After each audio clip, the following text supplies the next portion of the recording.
সুপ্রিয় দর্শক মণ্ডলী, হাতিল আজকের সংবাদপত্রে আপনাদের সবাইকে স্বাগত জানাচ্ছি। দর্শক মণ্ডলী, আমাদের সঙ্গে রয়েছেন কূটনৈতিক বিশ্লেষক রাহিদ এজাজ। রাহিদ, আপনাকে স্বাগত। ধন্যবাদ মধুভাই।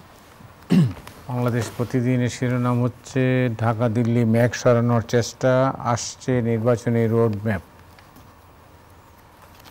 মানবজমিন হাসিনাকে বলুন আমরা তার বক্তব্য পছন্দ করছি না, জিম্মি করে বাড়ানো হলো ভোজ্য তেলের দাম। কালের কণ্ঠ ইতিবাচক সম্পর্ক এগিয়ে নিতে চায় ভারত, আইনের শাসন মানবাধিকার সমুন্নত রাখতে চায় ইইউ। কালবেলা পুলিশ নিয়ে ডিসিদের একগুচ্ছ ভাবনা, নরম গরমে কড়া ঢাকা। দেশ রূপান্তর শান্তির সঙ্গে কড়া বার্তাও, ৩-৪ মাসের মধ্যে নির্বাচন চায় BNP.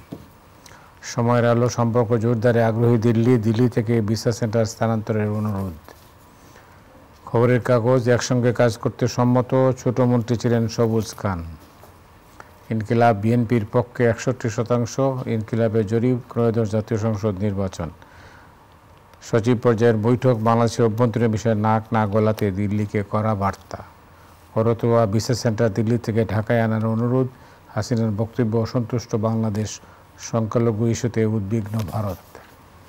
The business tender Yunus talks with EU signals announcement on reform, election process by December. Dhaka Delhi পররাষ্ট্র সচিব পর্যায়ে বৈঠকের নানা বিষয়ে আলোচনা হয়েছে। দুই দেশের সম্পর্ক করার কথাই বলা হয়েছে বেশিরভাগ ক্ষেত্রে, তবে এখানে শেখ হাসিনাও অনেকখানি জুড়ে ছিলেন। শেখ হাসিনা স্বাভাবিক এবং সেটা হচ্ছে, এবং সংখ্যালঘু ইস্যু হয়েছে, আলোচনা হয়েছে। বাংলাদেশ থেকে আর একাধিক বিষয়, বিশেষ করে বাংলাদেশের কূটনৈতিক মিশনে হামলা, এই সব বিষয়ে আলোচনা হয়েছে। একদিনের এই আলোচনায় আপনার কি মনে হয় বরফ গলেছে?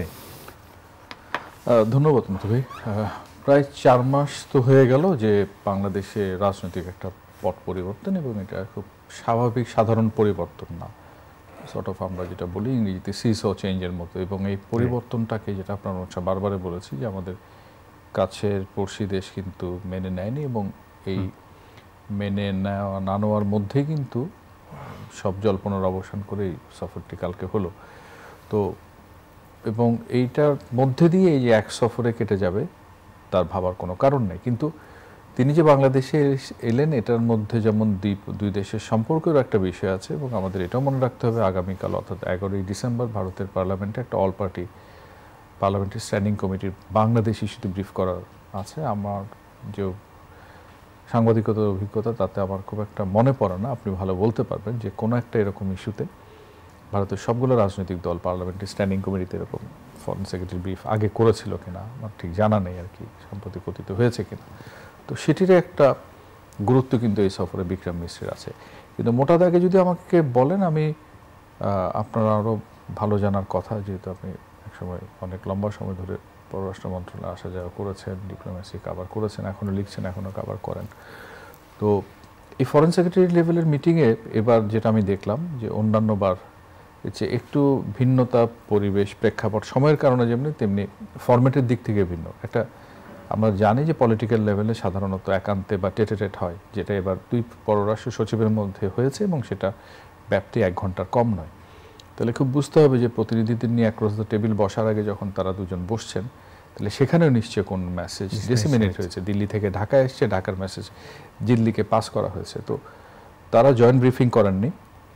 বিক্রম মিশ্রি পররাষ্ট্র উপদেষ্টার সাথে পররাষ্ট্র মন্ত্রণালয়ে দেখা করে গণমাধ্যমের সাথে কথা বলেছে, একটা স্টেটমেন্ট রিড আউট হয়েছে। আর সন্ধ্যায় জসিমউদ্দিন বাংলাদেশি পররাষ্ট্র সচিব, তিনি ফুল প্রেজেন্ট একটা সংবাদ সম্মেলন করলেন। আমাকে যদি বলেন ইন্ডিয়ান ফরেন সেক্রেটারির বক্তব্য, আমি যদি খুব সামারাইজ করি, একটা হচ্ছে কেয়ারটেকার ইন্টারিম গভর্নমেন্টের সাথে তারা কাজ করবেন, তারা তারা রেডি, এটা বলেছেন, এবং রিলেশনশিপটা পিপল সেন্ট্রিক হবে। এই দুটো যদি আমি পজিটিভলি নিই, আরেকটা জিনিস বলি, কনসার্নের কথা তারা কিন্তু রেজ করেছেন, সেটা হচ্ছে মাইনরিটিদের সিকিউরিটি নিয়ে, as well as religious, cultural এবং ডিপ্লোম্যাটিক স্ট্রাকচারে। তার মানে হচ্ছে, আমি বাংলা এভাবে করতে পারি যে সম্পর্ক এগিয়ে নেওয়া বা জোরদারের প্রত্যয়, আর সংখ্যালঘু নিপীড়ন নিয়ে তার উদ্বেগটা পুনর্ব্যক্ত। তো দুটো জিনিসই পাশাপাশি ঘটেছে।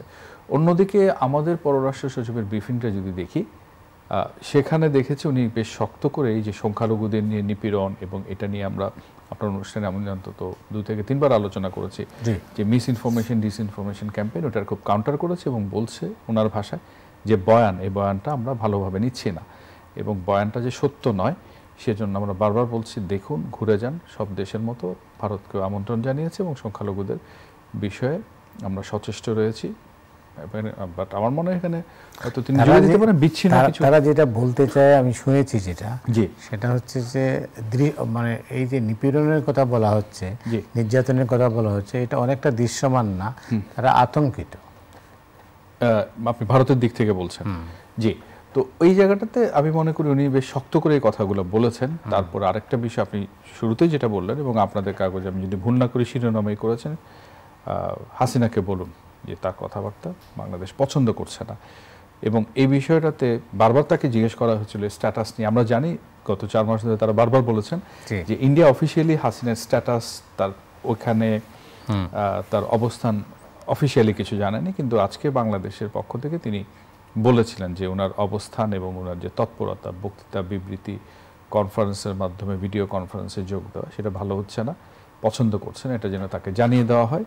তিনি সেটা নোট হিসেবে নিয়ে তাকে জানানোর, নোট নেওয়া মানে তারা আমলে নিয়েছে। পাশাপাশি তিনি বলেছেন যে শেখ হাসিনা 2 দেশের সম্পর্কে কোনো বাধার কারণ হয়ে দাঁড়াবেন না।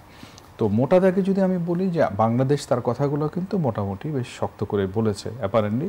আবার পররাষ্ট্র সচিব প্রশ্নের উত্তরে একটা বিষয় বলেছেন যে মেসেজ ডিসিমিনেট করার ব্যাপারে অস্বস্তি এক ধরনের ভুল বোঝাবুঝি আছে কিনা। উনি বলছেন ভুল বোঝাবুঝি বা সংকট তো আছেই এবং সেই সংকট কাটানোর জন্য তিনি মনে করছেন এফওসিটা একটা ফার্স্ট স্টেজ। এরপরে ধরেন বিভিন্ন লেভেলে মিটিং করে, আমরা জানি যে সচিবের পরে তো মন্ত্রী পর্যায়ের হয়, কিন্তু খুব সহসা সেটা হবে বলে আমি অন্তত মনে করছি না, হওয়ার মতো কোনো পরিবেশও নাই। তো সেই জায়গায় যদি ছোট ছোট কিছু মিটিং হয় তাহলে হয়তো একটা পরিবেশটা পরিবর্তনের একটা বাতায়ন তৈরি হবে, যার উপর ভর করে ধরেন হয়তো আজ থেকে 3 মাস 6 মাস পরে হয়তো দেখা যেতে পারে। তো মোটা দাগে এক কথায় বলতে গেলে আমি এটাকে 2 পক্ষ একে অন্যের কথা বলেছেন, শুনেছেন, সেই দিক থেকে ইতিবাচক, কিন্তু পুরোপুরি বরফ খুব কেটে গেছে এমনটা ভাবার কারণ নেই। আবার খুব শক্তপোক্ত বার্তা বলেছেন তা না, অর্থাৎ দুজনের আমরা যদি স্টেটমেন্টগুলো অ্যানালাইজ করি এভাবে জিনিসটাকে দেখতে পাই। ভারতীয় মিডিয়ার ভূমিকা নিয়েও বাংলাদেশ আপত্তি করেছে। জি, সেটাই বলছি যে বাংলাদেশ বেশ শক্ত করে বলেছে। ধরা যাক ভারতের যে মিডিয়া, এবং আরেকদিন আপনাদের একটু আগে অনুষ্ঠানে আসার আগে বলছিলাম যে মেইন স্ট্রিম মিডিয়া, সেটা Indian express, Times of India, business standard থেকে শুরু করে এনডিটিভি শুরু করে তারাই সবাই এটার মধ্যে আছে। তো এটার মধ্যে আছে, এটা থেকে তো কেউ বাদ যায়নি। অথচ দেখুন ভারতীয় মিডিয়া আন্তর্জাতিকভাবে তার মানের জন্য প্রশংসা পেয়ে থাকে, প্রশংসিত এবং পথ দেখানো কাজ যেমন করেছে, ঠিক তেমনি এই এপিসোডে গত 4 মাসে তাদের ভূমিকাটা খুবই দুঃখজনক এবং নিন্দনীয়। যে ওয়েতে তারা জিনিসটা প্রচার করেছে এবং প্রচার করে থেমে থাকেনি, এখনও কিন্তু সেটা অব্যাহতভাবে আছে। এবং পররাষ্ট্র সচিব আজকে সেটা বলেছেন যে তিনি সেটা জোরালোভাবে তুলেছেন এবং প্রেস কনফারেন্সে সেটা অন রেকর্ড বলেছেন, তাতে করার গোপন নাই যে বাংলাদেশ এটা জিনিসটা তুলেছে। তো মোটা দাগে আরেকটা জিনিস যেটা জেনেছি, শুরুতে যেটা বললাম অস্বস্তির কথা, অস্বস্তি ছিল বোধহয় শুরুটা একটু সর্ট অফ টেন্স বলেন, একটু শীতল এমন একটা ছিল, কিন্তু সময় গণনার সাথে সাথে তাদের আলোচনাগুলো শুনেছি বেশ উষ্ণই ছিল এবং দিনটা শেষ হয়েছে এরকম যে বিক্রম মিস্ত্রি ভবিষ্যতের দিকে তাকিয়ে একটা পজিটিভ ট্র্যাজেক্টরির দিকে কনস্ট্রাকটিভ ওয়েতে যেতে চান। এটা একটা আরেকটা বিষয়, মানে এমনও শোনা যায় যে বাংলাদেশের জনপরিসরে ভারতকে নিয়ে যে সমালোচনা এবং বিশেষ করে 5 আগস্ট পরবর্তী এগুলো কোনো একটা লেভেলে আলোচনাগুলো এসেছিল যে বাংলাদেশের এঙ্গেজমেন্ট, বাংলাদেশের ভূমিকা, তারপর সেটা এমন কেন। তো এই দিক থেকেও নিশ্চয়ই আমার মনে হয় জবাব দেওয়ার কথাই যে মানুষের যে বোধটা, উপলব্ধিটা বা যে মানুষের যে মত, সেই মতকেও বিবেচনায় রাখা, গ্রাহ্য করা, সেই বিষয়গুলো এসছে বলে তিনি নিশ্চয়ই কথাটা বলেছেন। আরেকটা কথা বলে শেষ করি, আমরা ইউজুয়ালি জানেন, আপনিও নিশ্চয়ই খেয়াল করবেন, তারা এক ধরনের স্টেটমেন্ট বা কিছু দেন, কিন্তু কখন আবার আলাদা স্টেটমেন্টও দেন। খুব ইন্টারেস্টিং ঘটনা, এমইএ থেকে যে প্রেস রিলিজটা দিয়েছে সেটার যে সারবত্তা এবং সেইটার সার এবং বিক্রম মিস্ত্রি যে স্টেটমেন্টটা পাঠ করেছেন, দুটার মধ্যে কিন্তু খুব একটা সামঞ্জস্যপূর্ণ অবস্থান দেখি, তাতে করে বোঝা যাচ্ছে যে তারা জিনিসটাকে খুব কনস্ট্রাকটিভ ওয়েতে, যেই অস্বস্তি বলেন, উত্তেজনা বলেন, টানাপোড়েন বলেন, সেটা দূর করতে চান। বিশেষ করে আগরতলা, কলকাতায় যা হয়েছে, তারা তো আগেও দুঃখ প্রকাশ করেছেন, আজকেও তো সেটা নাকি বলেছেন, রিপিট করেছেন সেটা। জি, মিডিয়া প্রসঙ্গে নাকি তারা বলেছে যে মিডিয়া তো ফ্রি, আমরা তো নিয়ন্ত্রণ করি না। মিডিয়া ফ্রি, কিন্তু আমি একটা কথা বলে থাকি যে ইন্ডিয়া এবং আমেরিকার ডিপ্লোমেসির ওয়ান অফ দ্য টুল হচ্ছে মিডিয়াতে পেনিট্রেট করা। আপনি আরো ভালো বলতে পারবেন যে মিডিয়া দিয়ে কিন্তু সর্ট অফ একটা ওয়াটার টেস্ট হয়, যে আপনি একটা বড় ধরনের উদ্যোগ নিচ্ছেন বা কিছু একটা করতে চাচ্ছেন, আপনি সেটা খুব কৌশলে মিডিয়াকে দিয়ে ছেড়ে দিলেন। মিডিয়াকে দিয়ে ছাড়ার সুবিধাটা হচ্ছে এটা ক্রস অ্যান্ড পন্স দুটো রেসপন্সে কিন্তু আপনি পেতে পারেন। প্রতিদিন এমন ছোট ছোট মুহূর্তগুলো তৈরি করে জীবনের গল্প। Hatil, live and relive. তো সেই জায়গাতেই মানে আমার নিজের কাজের অভিজ্ঞতায় বলবো যে ভারত এটা খুব স্মার্টলি করতে পারে। আমেরিকা যেমন করে ভারতেও করে। ভারতের মিডিয়া ফ্রি এটা যেমন আছে, এই ভারতের মিডিয়া বিশেষ করে বিজেপি শাসন আমলে ভারতীয়রাই কিন্তু ওই গদি মিডিয়া করে বলে কটাক্ষ করছে। বিশেষ করে এখানে প্রাসঙ্গিকভাবে এসে যায় পশ্চিমবঙ্গে আপনার টিভি বলেন, ইউটিউব বলেন, যেভাবে বাংলাদেশের সংখ্যালঘু ইস্যুটাকে প্রতিদিন আপনার সামনে তুলে আনছে, তাতে করে মিডিয়া আদৌ ফ্রি কিনা বা প্রভাবমুক্ত কিনা সে প্রশ্ন তো থেকেই যাচ্ছে। না, সেটা থাকছে, কিন্তু এই প্রসঙ্গটা আমি লক্ষ্য করলাম যেটা আপনার ইউরোপীয় ইউনিয়নের রাষ্ট্রদূতের সঙ্গে বৈঠকে প্রফেসর মোহাম্মদ ইউনুস যেটা বলেছেন যে ভিসা সেন্টার দিল্লি থেকে ঢাকায় আনার একটা অনুরোধ জানিয়েছেন। হ্যাঁ, আমরা তো দেখেছি যে 5ই অগস্টের পরে তাদের জনবল কমানো হয়েছে, যে উত্তেজনাকর পরিস্থিতি সৃষ্টি, আপনি নিশ্চয়ই জানেন 5-6 ওই তারিখগুলোতে শুরুর পরপরই একটা বিক্ষোভ হয়েছিল, সেটা ভারতীয় হাইকমিশনের কাছাকাছি গেছেও বটে। তো এরপর থেকে ভিসাটা কিন্তু আর স্বাভাবিকভাবে নেই, পর্যটন ভিসা বন্ধ, মেডিকেল ভিসাও খুব রেস্ট্রিকটিভ হয়ে গেছে, আর থার্ড কান্ট্রি ভিসা তো হচ্ছে না। অলরেডি কিন্তু সুইডেন বলেছে তারা অন্তত 8টা দেশের ভিসা ভিএফএস এর মাধ্যমে প্রসেস করে দিবে, এবং আজকে যখন ইউরোপীয় ইউনিয়নের রাষ্ট্রদূতরা প্রধান উপদেষ্টার সঙ্গে দেখা করেন, তিনিও তাদের বলেছেন যে তারা যেন ভারতের পরিবর্তে বাকি ভিসাগুলো সেখানে প্রসেস করতে পারেন। তো স্বাভাবিকভাবেই আমরা যে 8টা দেশের কথা বলি, Belgium, Finland, Iceland, Latvia, Luxembourg, Netherlands, Poland, Slovenia, এই 8টা দেশ। তো আজকে যারা গিয়েছিলেন, কথা ছিল 28টা দেশ এবং ইউর প্রতিনিধি সব, শেষে বোধ 20-এর বেশি গেছেন। তো তাদেরকে তিনি রিকোয়েস্ট করেছেন যে ওই প্রসেসটা তারা অন্যখানে করতে পারে কিনা, সুইডেন যেভাবে 8টা দেশের দায়িত্ব নিয়েছে। তো তাতে করে হ্যাঁ, আপনি খুব সঙ্গত কারণে এই প্রশ্নটা এনেছেন, যখন ভারতীয় হাইকমিশনার ঢাকায় এসছেন, মিটিং করছেন, সেই একই দিনে তার সঙ্গে দেখা হওয়ার কয়েক ঘন্টা আগে প্রধান উপদেষ্টা অনুরোধ করছেন এটা তারা প্রসেস করতে পারে কিনা। অর্থাৎ এটা একটু আমি বলবো, এই প্রসঙ্গে আমি করোনা ভাইরাসের টিকার ইস্যুটাকে জুড়ে দিতে চাই। আপনার নিশ্চয় মনে আছে আমরা সিরাম থেকে টিকা কিনেছিলাম, সিঙ্গেল সোর্স। হঠাৎ করে ভারতে যখন পরিস্থিতির অবনতি হলো, আমাদের বাংলাদেশে কিন্তু টিকার জন্য হাহাকার শুরু হলো। আমরা চীনের সাথে ওপেন রাখিনি, রাশিয়ার সাথে করেছিলাম, কিন্তু চূড়ান্তভাবে টিকার বড় অংশটা কিন্তু যুক্তরাষ্ট্রে দিয়েছিল এবং ফ্রিতে দিয়েছিল। তো ওই ইস্যুটাকে যদি আমি মাথায় রাখি, ইন্ডিয়ার সাথে ভিসা এবং সম্পর্ক সব মিলে রিলেশনশিপটা যে জায়গায় থমকে গেছে বা স্লো হয়ে গেছে, সেখানে এই থার্ড কান্ট্রি ভিসাটা আমি যদি অন্যখানে সরিয়ে নিতে পারি, এটাকে আমি মনে করি একটা খুব প্রুডেন্ট সিদ্ধান্ত, যেটা তিনি আজ বলেছেন এখানে। এবং একই আলোচনায় বোধহয় অন্যান্য প্রসঙ্গগুলো এসছে, এটা নির্বাচন, সংস্কার, নানান কিছু নিয়ে তিনি বোধহয় কিছু কথা বলেছেন সেখানে আজকে তাদের সাথে। সেই এবার আসি, যেহেতু আপনি কূটনৈতিক বিশ্লেষণ করেন, আপনি জানেন যে 24 ঘন্টা আগে সিরিয়াতে যে পরিবর্তনটা হয়ে গেল, জি, স্বৈর শাসনের অবসান হলো, কিন্তু এটা হওয়ার পরে সবচেয়ে আরব দুনিয়ায় সবচেয়ে বেশি খুশি হয়েছে ইসরায়েল। কি কারণ? ওয়েল,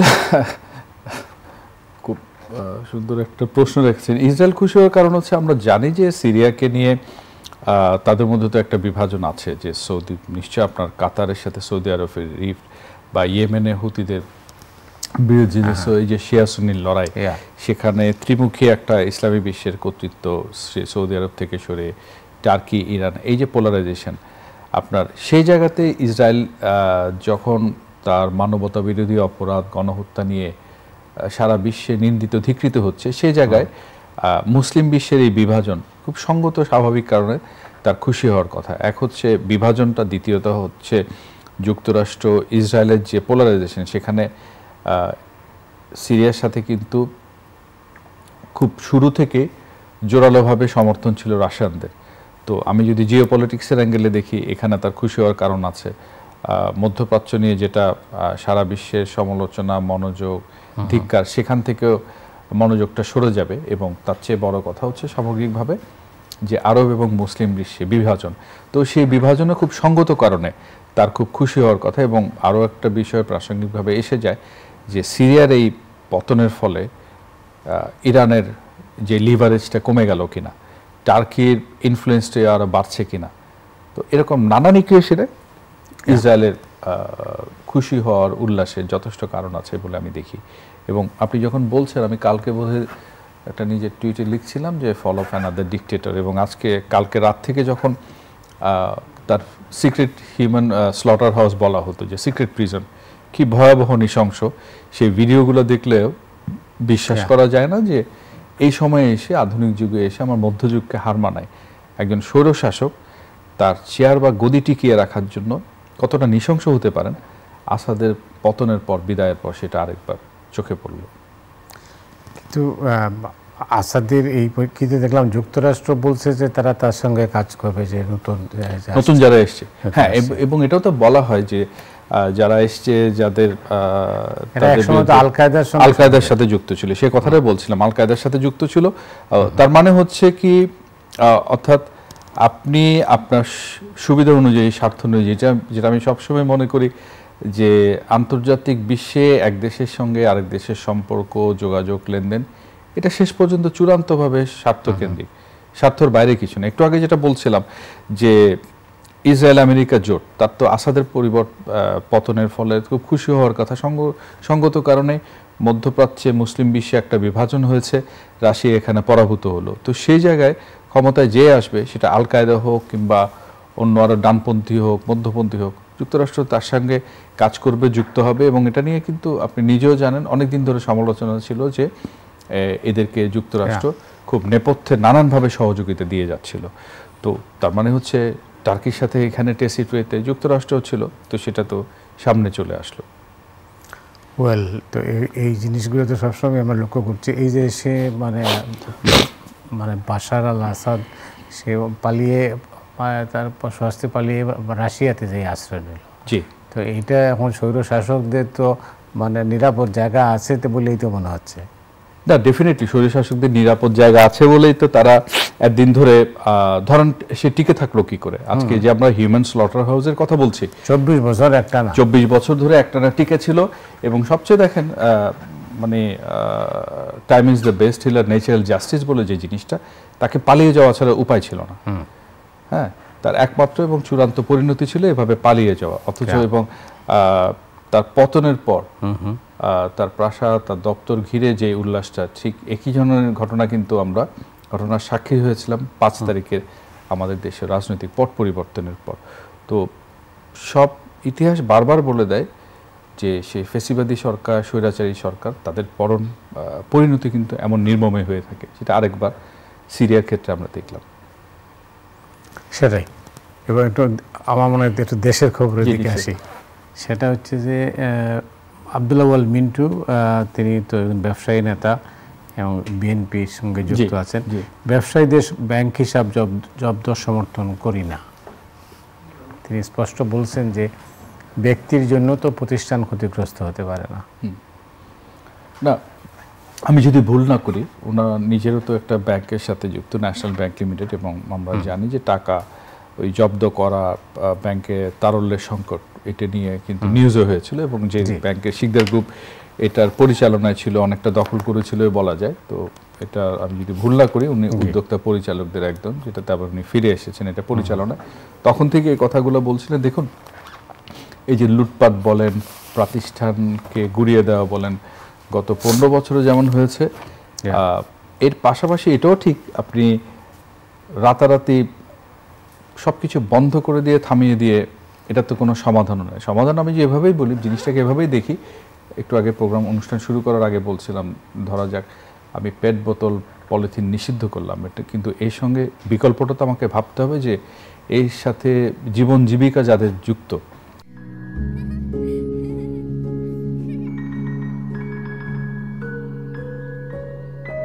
প্রতিদিন এমন ছোট ছোট মুহূর্তগুলো তৈরি করে জীবনের গল্প। Hatil, live and relive. সে মানুষগুলোর কি হবে?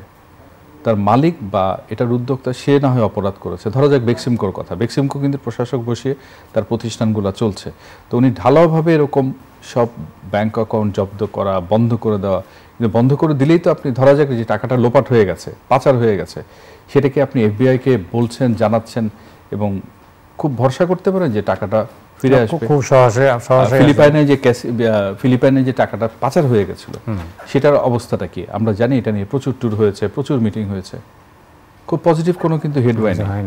তো সেই জায়গায় উনি যেটা বলছেন, একজন ব্যবসায়ী, প্র্যাকটিক্যাল, তার অভিজ্ঞতার আলোকে নিশ্চয়ই বলেছেন, তার তো অনেকগুলো প্রতিষ্ঠান আছে, যে এইভাবে জব্দ করে দেওয়া ঢালাওভাবে এটা। এবং আরেকটা কথা বলেছিলেন, আমি যদি ভুল না করি, আমি দরবেশ হতে চাই না, সেটি বলে বোধহয় সেটাই ইঙ্গিত করেছেন আগে যে সাবেক প্রধানমন্ত্রী বিনিয়োগ উপদেষ্টা ছিলেন সালমান এফ রহমান, তাকে ধরেই এই বৃত্ত বা বলয় তৈরি হয়েছিল, যে লুটপাট বলেন, পাচার বলেন। তো সেই কথাটাই তিনি নাম উল্লেখ না করে খুব স্পষ্টভাবে বলেছেন। এবং আমি মনে করি এই এখনকার বর্তমান পরিস্থিতির মধ্যে দেশ যেভাবে যাচ্ছে, তাতে তার এই বক্তব্যটা খুবই প্রণিধানযোগ্য। আপনি জানেন সয়াবিন তেল হঠাৎ করে উধাও হয়ে গিয়েছিল, তারপরে আবার দাম বাড়ানো হলো। উধাও হওয়ার প্রেক্ষিতে ব্যবসায়ীদের চাপের কাছে নথি স্বীকার করে এখন বলা হচ্ছে যে লিটারে 8 টাকা বাড়লো, কিন্তু বলা হচ্ছে চাঁদাবাজিতে 30% বাড়ছে পণ্যের দাম। দেখুন, এই যে পট পরিবর্তনটা হলো, পট পরিবর্তনের পরে আমরা যেটা দেখেছি, ল অ্যান্ড অর্ডার বলে কিছু ছিল না। এখনো যে ফিরে এসছে তা কিন্তু বলতে পারবেন না, এখনো যথেষ্ট সংকট রয়ে গেছে। আইন শৃঙ্খলা বা ল অ্যান্ড অর্ডার যদি বাদ দেয়, আরেকটা হলো পণ্যমূল্য, যেটা এবছরের শুরু থেকেই হচ্ছিল এবং এখন সেটা মানে সবগুলো সীমাকে বোধহয় অতিক্রম করে গেছে বা যাচ্ছে, এরকমই আমরা কম বেশি বলতে পারি। কিছুদিন আগে ডিম নিয়ে এক ধরনের চরম অস্থিরতা, নৈরাজ্য, বিশৃঙ্খলা দেখছিলাম, বাজার তদারকি ইত্যাদি ইত্যাদি শুরু হলো, কিন্তু এরপর সেটা থেমে গেছে। আজকে আপনি সয়াবিন তেলের কথা বলছেন, আমরা সপ্তাহ 2-3 ধরে এরকম রিপোর্ট বিচ্ছিন্নভাবে নানান গণমাধ্যমে কিন্তু এসছে, বোতলে সয়াবিন পাওয়া যাচ্ছে না, বা গায়ের যে দাম লেখা থাকে তার চেয়ে 15 টাকা 20 টাকা যে যেভাবে পাচ্ছে নিচ্ছে, এবং এটা করে বাজারে এমন একটা পরিস্থিতি তৈরি করলো, শেষ পর্যন্ত প্রতি লিটারে তেলের দাম বাড়লো। 2 দিন আগে আমরা একটা খবর চেপেছি আলুর সংকট নিয়ে। তো এখন প্রশ্ন হচ্ছে যে অন্তর্বর্তী সরকার দায়িত্ব পেয়েছেন, তারা রাষ্ট্রের কিছু গুরুত্বপূর্ণ জায়গায় সংস্কার করে গণতান্ত্রিক উত্তরণ করবেন, নির্বাচন দিয়ে তারা চলে যাবেন। তো এই সময়টাতে কিন্তু তাদের যে কাজগুলো রয়েছে তার মধ্যে অন্যতম আইন শৃঙ্খলা ঠিক করা, পণ্য মূল্যে এক ধরনের শৃঙ্খলা ফিরিয়ে আনা। হয়তো রাতারাতি হবে না, কিন্তু তাই বলে কিছুদিন পর পর এক একটা পণ্যের উপর এটা আসবে এবং আলটিমেটলি এটা নিম্নবিত্ত বলেন, নিম্ন মধ্যবিত্ত বলেন, মধ্যবিত্ত দেশের আপামর জনগণের উপরেই কিন্তু এটার প্রভাবটা পড়বে। এবং এই যে নৈরাজ্য আপনি বলছেন 15 বছর, কিছু হলেই কিন্তু আপনি বারবার বলেন 15 বছরের জিনিস এক রাতারাতি হবে না, কিন্তু এটা তো পলিটিক্যাল একটা স্টেটমেন্ট হয়ে গেল। রাতারাতি কেউ চাচ্ছে না, কিন্তু প্রশ্ন হচ্ছে 4 মাস তো কম সময়ও নয়, তাহলে এই নৈরাজ্য থামানো বা বন্ধ করার জন্য তো একটা ব্যবস্থা নেওয়া দরকার। কিন্তু মনে হচ্ছে যে আমরা যখন কিছু একটা করছেন, তারা একটা পার্টিকুলার ইস্যুর দিকে ছুটছেন, বাকিগুলো যেন কোনো ইস্যু না বা লেস সিগনিফিকেন্ট এরকম মাঝে মধ্যে কিন্তু মনে হচ্ছে। আমি তো সংস্কারের কথা শুনছি না। হ্যাঁ, গত কিছুদিন তো শুধু মনে হয়েছে ভারত সংখ্যালঘু এই বিষয় ছাড়া তেমন কোনো ইস্যুই ছিল না। হ্যাঁ, রাইট। তো সেই অবস্থায় যাই হোক, তো এখন 3 মাস পরে রমজানের সময়টা কি হবে? হ্যাঁ, সেই জন্যই পণ্যমূল্যের কথাটা আমি এই জন্যই বলছিলাম, রমজান কিন্তু এবার একটু এগিয়ে আসবে। তো সেই জায়গায় গত 4 মাসে আমরা যে সংকটটা দেখলাম পণ্যের বাজারে, পণ্যের মূল্যের, তো রমজানের আগেভাগেই তো এটা ঠিক করে ফেলাটা খুব জরুরি বলে মনে করছি। তা না হলে আমরা চাই না এবং আশাও করব না এমন কোনো নেতিবাচক দিকে যাক, কিন্তু আমার মনে হয় যে এখন থেকে ডিসেম্বর মাসে বসেই কিন্তু ওই হোমওয়ার্কটা করে ফেলা দরকার যে রমজান আসার আগে পণ্যমূল্যে যে প্রতি বছর আমরা একটা নৈরাজ্য দেখি, সেই নৈরাজ্য অন্তত আরও অবনতি না হয়। উন্নতি কতটা হবে জানি না, নৈরাজ্য যাতে মাত্রাটা আরও বেশি নিম্নমুখী না হয়, এটাই আমরা চাইব। রাহিদ আজাজ, আপনাকে অনেক অনেক ধন্যবাদ আলোচনায় অংশ নেওয়ার জন্য। দর্শক মণ্ডলী, আজ এ পর্যন্তই। আপনারা সবাই ভালো থাকুন। শুভরাত্রি।